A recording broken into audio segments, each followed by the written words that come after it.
Ladies and gentlemen, what a freaking day, guys. I mean, like, we got two of the most epic, unhinged meltdowns to go over. We got one with Dan Crenshaw. He's like the ultimate Rhino. And there's another one from MSNBC's resident propagandist, Rachel Maddow. Now, both of these folks are just absolutely losing it, guys, because the America First movement is winning. And they just can't handle it. But first, let's go ahead and start off with old Dan Crenshaw's shocking outburst. We got some leaked footage here that has surfaced of Dan Crenshaw ultimately threatening Tucker Carlson. That's right, guys. You heard it here first. And we also have a sitting member of Congress who just issued a death threat against a journalist because his feelings were, let's just say that they were hurt. Oh, and by the way, guys, if you guys appreciate the daily news updates, please take a second, hit the like button, and subscribe to the channel. But take a listen here. Have you ever met Tucker? We've talked a lot. If I ever meet him, I'll finally kill him. He's the worst person. Dang. Wow. Did you hear that guy? Like, absolutely, like, disgusting. I mean, this guy is a congressman. He is a sitting congressman. This guy is unhinged. But I want to go ahead and point out the massive hypocrisy here, okay? Now, if a Trump ally even hinted at something like this, okay, the media would be in an uproar. And you know it, right? Comment down below if you agree with me here, guys. But since it's Crenshaw, Dan Crenshaw, the fake conservative who basically votes with Democrats more than Republicans, they're willing to sweep it under the rug. Who does this guy remind us of? Mitch McConnell, right? So why is Dan Crenshaw so mad? Well, let's be honest, guys. Tucker Carlson, he straight up called him out and he just can't stand it. Tucker Carlson exposed Dan Crenshaw as one of the most left-wing members of Congress, despite his whole conservative front, right? And, you know, he got cowboys. He's got cowboy boots on. He's like waving an American flag on the back of his truck.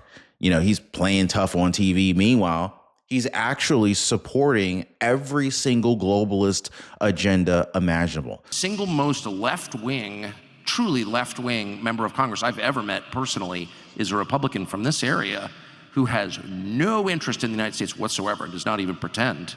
I'm not going to name names. Oh, I think that's right. Yeah, it's Dan Crenshaw, the most liberal, most left-wing person I've ever met in the Congress. I'm just being serious. I mean, structurally, how does that happen?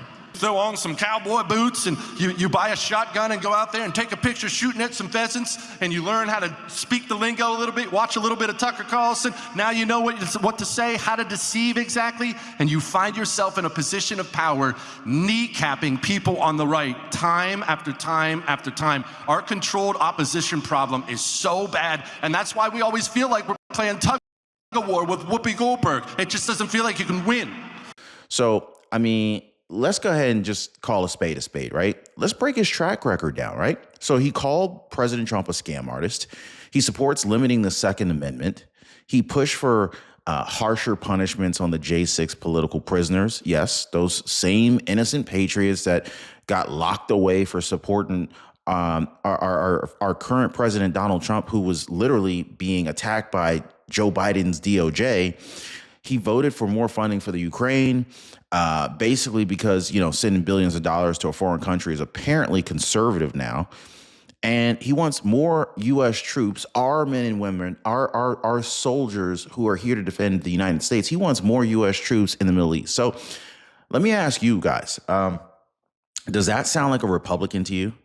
No, of course not. Sounds like a Democrat in disguise, like wearing a mask or whatever, right? Like working against Trump, working against the American people, working against MAGA. And so what was Tucker Carlson's response to all this, right?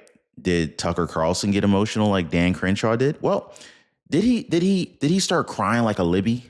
Nah. He just calmly invited Crenshaw to an interview, which, let's be honest, guys, Crenshaw will probably never accept it. And even if he did, if I'm Tucker Carlson, I would definitely have some metal detectors and make sure that guy got searched before sitting with me. I'm just saying, because anyway, this guy, he's all talk, he's no action. Just like pretty much every other controlled opposition politician who gets paid to weaken the Republican Party from the inside. So anyway, so Crenshaw wasn't the only one that was losing it and melting down this week, guys. Let's talk about Rachel Maddow, shall we? So Rachel Maddow absolutely loses it over Joy Reid's cancellation. I don't know if they're like, Uno buddies or, you know, poker partners or whatever. But anyway, MSNBC, they're falling apart, and it's entertaining to watch, to be honest with you. I mean, like, the whole lineup is collapsing. Their ratings are in the toilet. And Joy Reid, she just got axed. So what was Joy Reid's reaction? Crying. Literally. I'm not even exaggerating here. Like, no hyperbole, sobbing on TV. Had value, and that, I'm sorry, that what I was doing had value. And in the end, I try not to cry on TV. Oh, please, man. This woman, this lady, she spent years spewing all sorts of anti-Trump garbage, race baiting, blaming white people for everything. And now she's surprised that people don't want to watch this garbage anymore. And she was like, I was providing value. What value were you providing, lady? Well, at least you don't have to continue to, you know, do that anymore. She said she don't want to cry on TV. Hey, she ain't got to worry about that now. She ain't got to be on TV. Yeah, but guys, it gets better, because then we had Rachel Maddow. She jumped in with the most predictable excuse ever. And of course, she blamed it all on racism. Watch. I'll tell you, it is also unnerving to see that on a network where we've got two non-white hosts in primetime, both of our non-white hosts in primetime are losing their shows, as is Katie Fang on the weekend. And that feels worse than bad, no matter who replaces them. That feels indefensible, and I do not defend it. Here we go again. Anytime a liberal faces any kind of consequences, it's never their fault. It's never because they're doing a terrible job. It's never because they're terrible at their job or because their audience has abandoned them and the ratings are plummeting. It must be racism. I mean, I don't know if they understand how business works. If the network doesn't get ratings, they're not making money. Then they can't afford to pay the anchor. And so how is that racism? It sounds like it's kind of like basic math, but I guess they can't do basic math. But let's be real just for a second here, right? So MSNBC, they're failing because of racism. It's failing because people are tired of it's not failing because of racism. You know, like this is what they keep saying, but it's not true. They're actually failing because people are just tired of watching this stuff. And that's why the ratings are people don't stop watching things they like, right?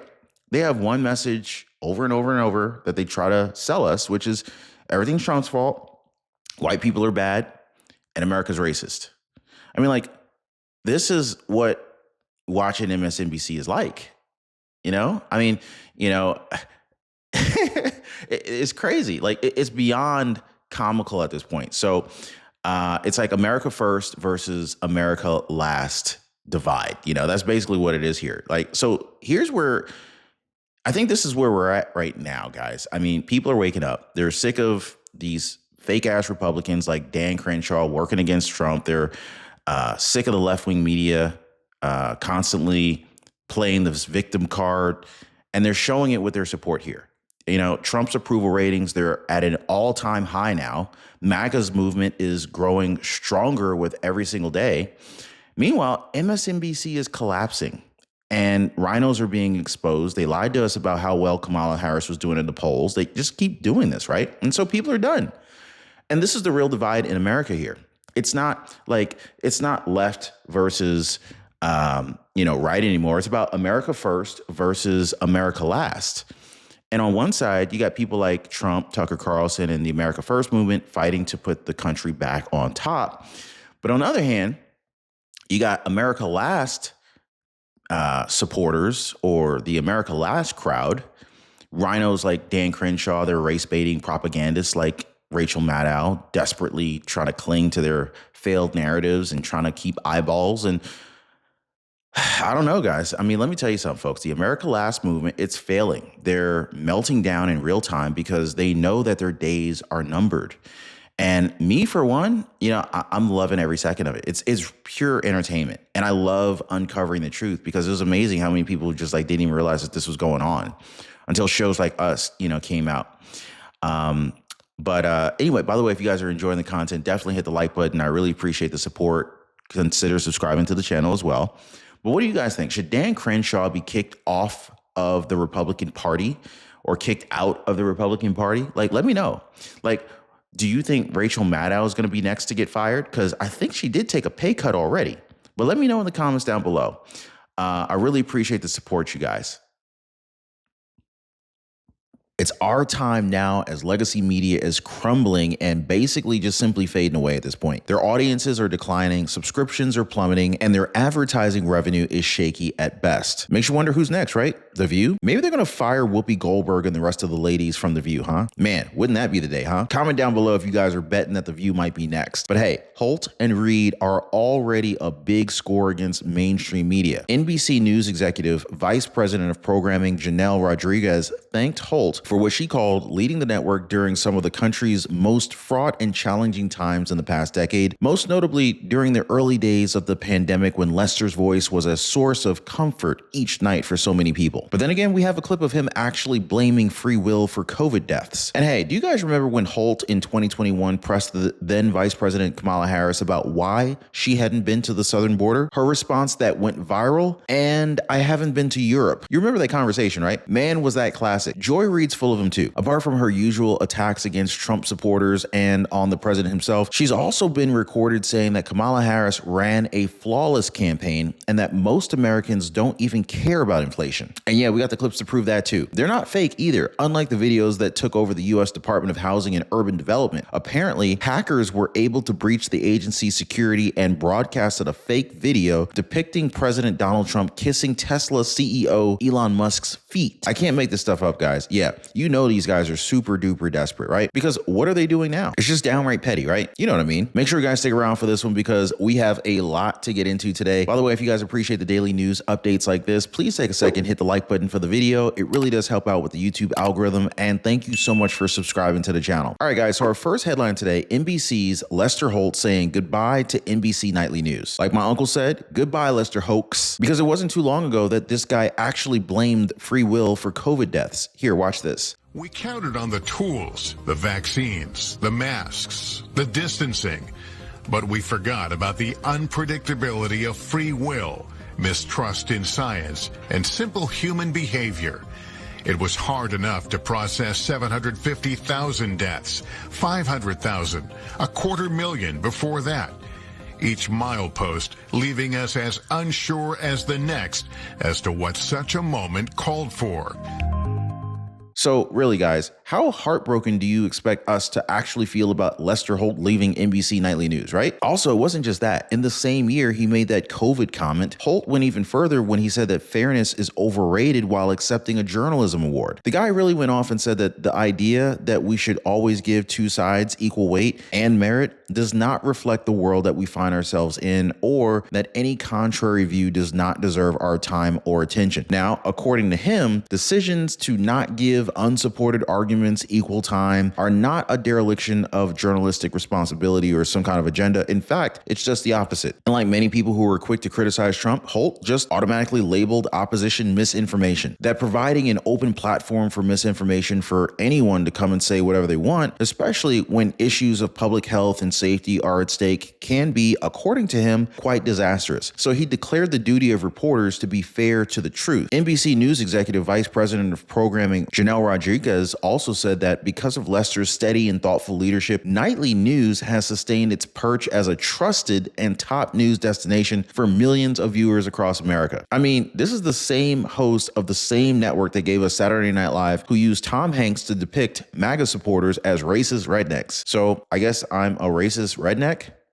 Okay. I didn't know I fell into that category. So yeah, I'm not really sure being fair to the truth is top of their priorities here. You know what I mean, guys? Now, Rodriguez also mentioned how Holt has somehow taken viewers to the front lines of every major story and sat down with world leaders, skillfully eliciting answers on consequential issues, which brings us again to his viral moment with then Vice President Kamala Harris, asking her about not going to the border and her saying she hasn't been to Europe either. Classic. I mean, they're just falling like dominoes at this point, you guys. Holt's announcement comes as NBC News and MSNBC have seen major changes in recent months, with Hoda Colt leaving today, former Meet the Press moderator Chuck Todd leaving NBC News, Andrea Mitchell ending her daytime MSNBC program, and Joy Reid's program being canceled by MSNBC. Now, at this point, guys, there's just not much reason to even watch a legacy network that is biased. Now, if you guys want the pure left-wing point of view, go ahead and flip on over to MSNBC. I ain't gonna stop you. But honestly, guys, if you look at everything else among the old brands, at the end of the day, they're just really watered down MSNBC. And if you look closely, these are all run by people who pretty much believe in the same MSNBC worldview. Hey, by the way, guys, if you're one of the real ones who really enjoy what we do here on the channel, you've got to check out the Inner Circle. This is where our true supporters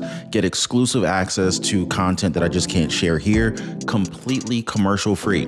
It's also the best way to keep this channel going strong. So if you want to be a part of something special, join us over there. Links in the description or in the pinned comment down below. Now, if you're anything like me and our YouTube community, then you probably are tuning to new media these days. There's just so many choices, no matter what your taste or your age is. Fox News is there, both broadcast and online. People call it the backbone of the new media ecosystem. Now, I know a lot of people actually going back to talk radio and more these days. Podcasts, YouTube channels like ours, just to name a few. There's the editors from National Review, the McCarthy Report, Getting Hammered with Mary Catherine Ham and Vic Mattis, the Commentary Podcast, Call Me Back with Dan Center, Ruthless, the Megyn Kelly Show. Did I mention Joe Rogan?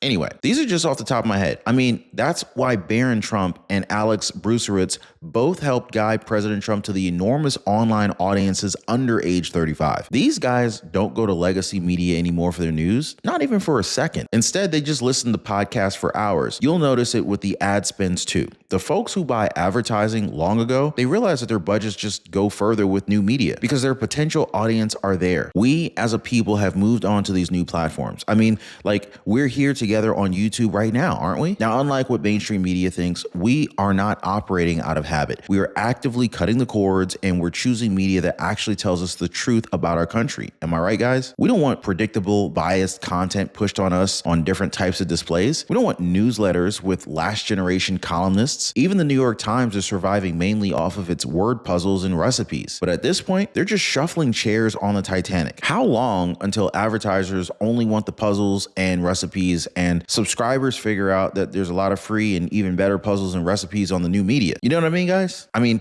it's like a death spiral, and it's just accelerating faster and faster. Drop a quick yes in the comments down below and hit the like button if I'm making sense to you guys. Also, don't forget to subscribe to the channel, turn on all notifications for more updates like this one. Now, continuing on with our discussion, if you want more proof of legacy media being scared for their lives, look no further than MSNBC, where they just canceled Joy Reid's show, The Readout. Conservative commentators say good riddance. Now, honestly, guys, this news may be the first time she's actually bought any of us any joy, because this woman has given President Trump and his supporters a lot of grief. She's been super racist, and she's also said some pretty controversial statements on air. Here, watch. In America, there's a thing about both white vigilantism and white tears, particularly male white tears.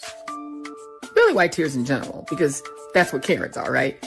They Karen out, and then as soon as they get caught, it's like, green waterworks. White men can get away with that too. And it has the same effect. Even as the right tries to politicize the idea that masculinity is being robbed from American men by multiculturalism and wokeism. That's, of course, that was on TikTok. That wasn't on TV. 2 days. Give me one where she's from television saying this crazy stuff. Either that Trump is a fascist or Kamala ran a flawless campaign. We've laid out the stakes in this crucial election, where one side stands for freedom while the other meets the textbook definition of fascism, namely a far-right dictatorial regime like Hitler's Germany or Franco's Spain or Mussolini's Italy, but also white-ruled South Africa before Mandela and the black majority took control, or Vladimir Putin's Russia, Viktor Orban's Hungary, or Nicolas Maduro in Venezuela today. That was pretty well done television. They had all those dudes' pictures up on a gigantic wall and scrolled across them. She's indicative of, there was a style of commentary where you had to race even further to the insanity. You had to become more hyperbolic. You had to You had to embrace, causing fear. Honestly, think about the people that listen to MSNBC. And when I lived in New York, I knew a lot. I knew some people who said this. I really like Joy Reid. I'm like, are you kidding me? Think about the people that consumed that on a nightly basis. You were pumping pure insanity into the minds of what we know was a pretty small minority, actually. Ratings were terrible for Joy Reid.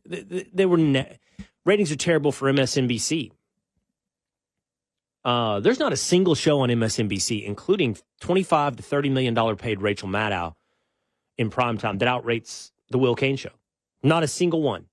And they're all fractions. We're not even talking about it's a close race. They're not even fractions. So the audience is small. And by the way, it's old. People don't talk about that. They always say that when it comes to Fox. Oh, the demographic from Fox is old. The demographic for MSNBC is really old. I think we think of progressivism and this kind of wokeism as a young thing. But the people that watch that stuff on a night-in, night-out basis, they're old. But she was a source of constant fodder for people like me that have podcasts, that need something fun to laugh at, like the idea that Kamala Harris ran a flawless campaign. I mean, this really was an historic, flawlessly run campaign. Queen Latifah never endorses anyone. She came out and endorsed. She had every prominent celebrity voice. She had the Taylor Swift. She had the Swifties. She had the Beehive.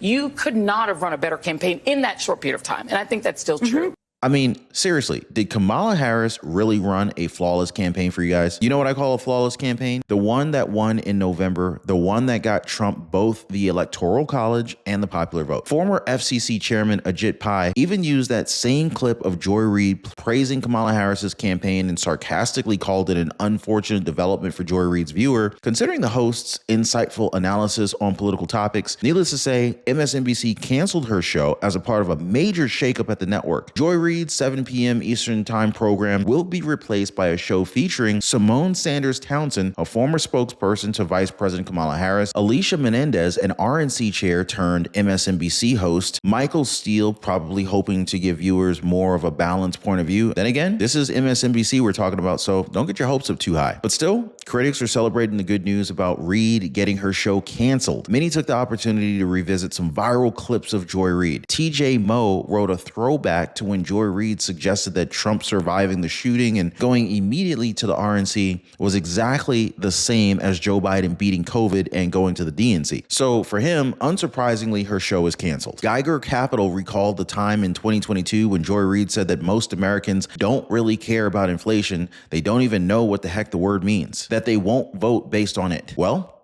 they did.